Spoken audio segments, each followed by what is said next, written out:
bata? Kamusta na kayo? Okay lang. Ready na po ba kayo ngayon para sa ating lesson? Oh, yes! Ang lakas ha, magana kayo ngayong umaga. Pero bago ang lahat, tayo ay mag-aawitan muna. Tumayo po kayo at aawit po tayo ng I Love You, Jesus. Sino pong nakakaalam dito?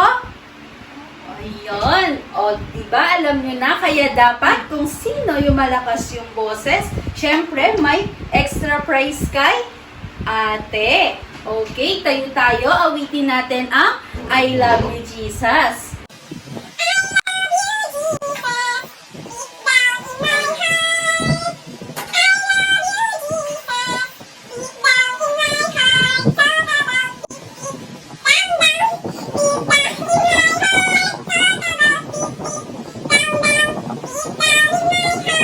Okay. Pero bago pa ulit tayo pumunta sa pangalawang awit natin, syempre, mananalangin muna tayo. Sino dito yung nagpe-pray? Okay. Paano daw po mag-pray? Number 1, pagdikitin natin ang ating kamay. Number 2, yuko. At 3, pikit at walang makikipag-usap sa katabi, ha? Kasi ang kakausapin natin ay ang Panginoon. Very good. Okay, pagbilang ko 3, 1, 2, 3. Let's pray, Panginoon. Maraming salamat po sa araw na ibinigay nyo para kami po ay makapag-lesson. Nawa po, gabayan nyo po kami at kayo po ang manguna sa amin. At marami po kaming matutunan ngayong araw. In Jesus' name and pray. Amen. Okay. O sige, pumunta tayo sa ating pangalawang awit. Ang awitin natin ay napakatamis ng pag-ibig ni Jesus. Diba? Sino nakakalam dito? Okay, lakasan niyo yung boses niyo, ate, ha? Okay, tayo na ulit tayo. Awitin natin ang napakatamis ng pag-ibig ni Jesus. Napakatamis ng pag-ibig ni Jesus. Ready? Sing! Napakatamis ng pag-ibig ni Jesus. Napakatamis ng pag-ibig ni Jesus. Napakatamis ng pag-ibig ni Jesus. Oh, oh, napakatamis. Mataas pa sa bundok malalim, pa sa dagat malawak, pa sa mundo. Oh, oh, napakatamis. Okay, sino nga ulit ang nakakaalala ng lesson natin last week? Okay, sige nga ate. Ano po yun? Oo, tama. Mahalin natin ang Diyos, di ba? Sino yung nasa kwento natin? Si Abraham at Sarah, di ba? Bakit sila binayayaan ng Panginoon ng anak? Dahil naging matapat si Abraham sa Panginoon, di ba? Kahit matanda na siya, ay biniyayaan pa rin sila ng anak. At doon din sa kwento natin, syempre, kapag mahal natin ng Diyos, dapat ay maging malapit tayo sa Diyos. Diba? Syempre, kapag mahal natin ng Diyos, dapat maging malapit tayo sa Kanya. Syempre, gagawin natin yung mga utos niya. Diba? Kaya ngayon, ang kwento natin ay pinamagatan natin maging malapit sa Diyos. Ano po yung title natin? Maging malapit sa Diyos. Very good. Tandaan niyo po yan, ha? Ngayon, sa ating pagsisimula, si Adan at Eva ay isa sa unang tao na nilikha ng Panginoon. Sila ay nagkaanak. Sino dito yung nakakakilala sa anak nila Adan at Eva? Sino po? Si Cain. At sino pa isa? Si Abel. At meron pa silang mga naging anak. At isa doon ay si Seth. Si Adan ay namatay noong 930 years old siya. Diba napakatanda na? May nakakaalam ba kung may nabubuhay pa ng 930 years old ngayon? Wala na, diba? Kasi Ngayon, ang pinakamatagal na nabubuhay, 100. O minsan pa nga, 60 di ba? Namamatay na yung tao. Hindi gaya noon. Si Adan, nabuhay siya, 930 years old. At may isa pa sila anak, yun ay si Seth. Si Seth, gaya ng kanyang ama, nabuhay siya ng matagal. Siya ay nabuhay ng 912 years old. Diba? Napakatagal na nilang nabuhay. Yung tatay niya ay 930 at siya ay 912.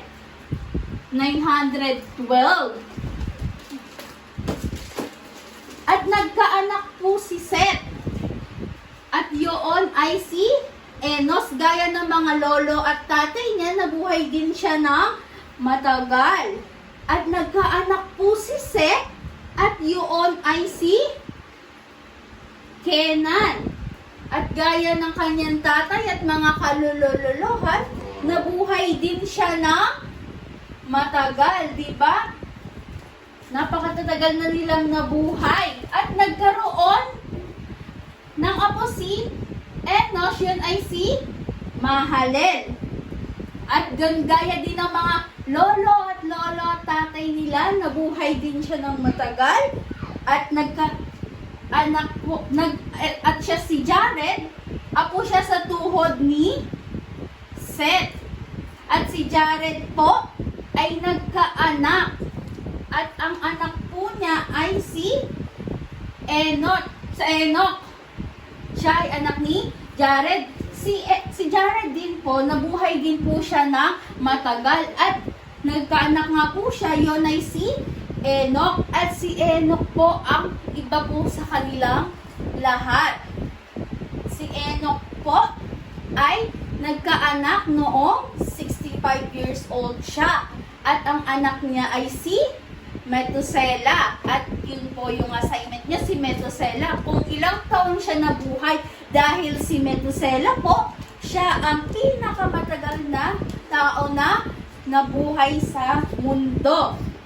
Pero, balik po tayo kay Enoch. Si Enoch po ay nagkaanak ng 65 years old po siya at lumakad po siya nakasama ang Panginoon. Okay. At siya po si Enoch, anak ni Jared. Si Enoch ay lumakad kasama ang Panginoon. Ibig sabihin po ay siya po ay lumakad na kasama ng Panginoon dahil siya ay naglilingkod sa Panginoon.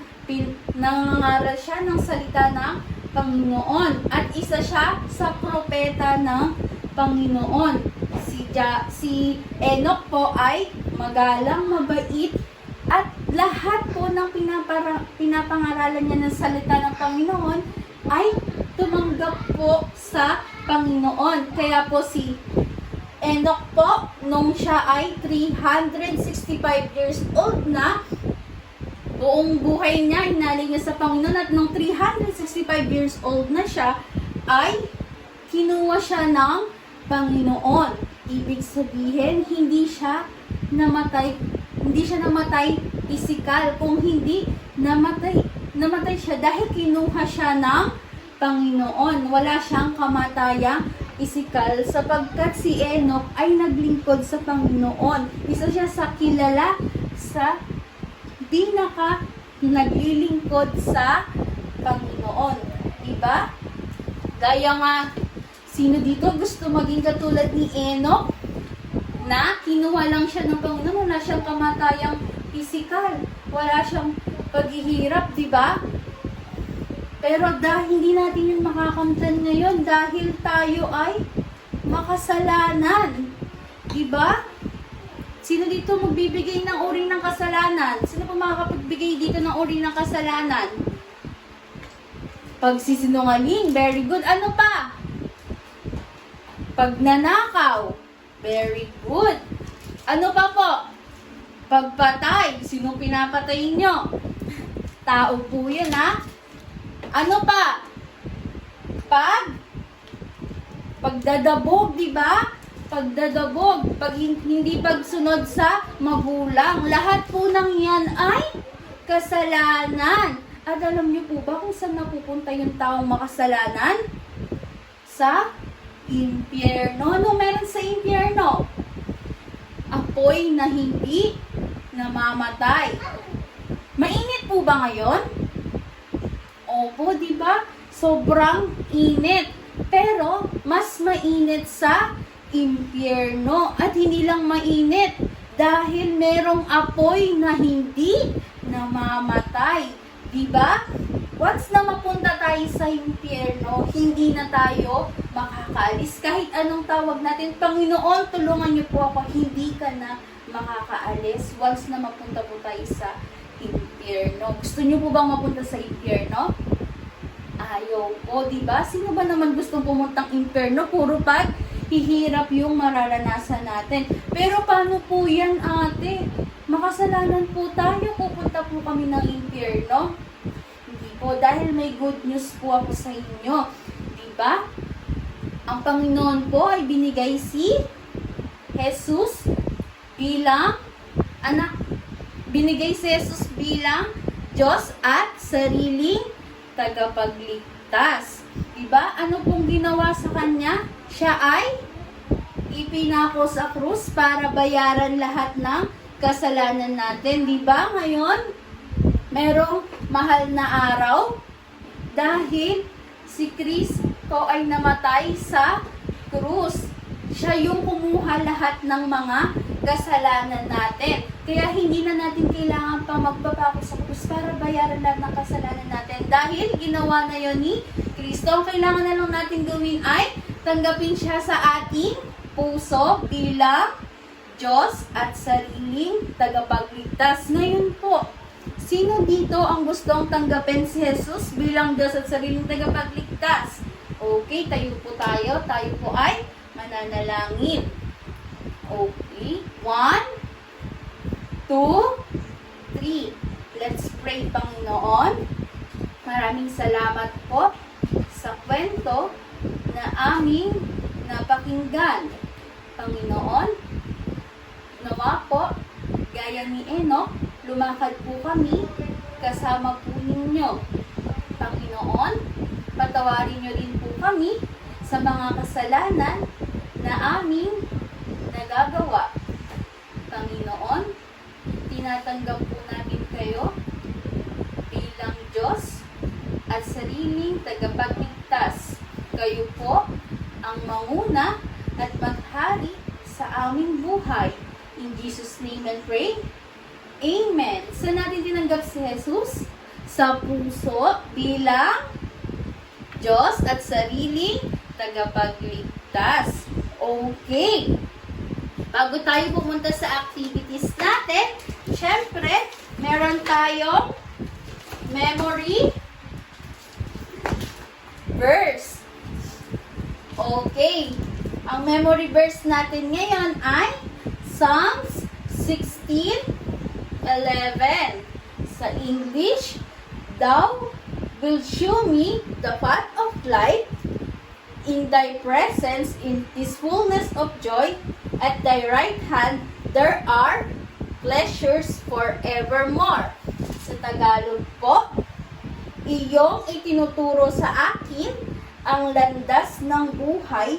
Nasa iyong harapan ang kapuspusan ng kagalakan, sa iyong kanan may mga kasayahan magpakailanman. Ibig sabihin po, kung lalakad tayo kasama ng Panginoon, ay magiging masaya ang ating buhay. At syempre, makakasama natin siya magpakailanman. Ako si Ate Angela. Samahan niyo ulit kami sa susunod na Sabado para sa ating panibagong kwento. Bye-bye! Sa muli!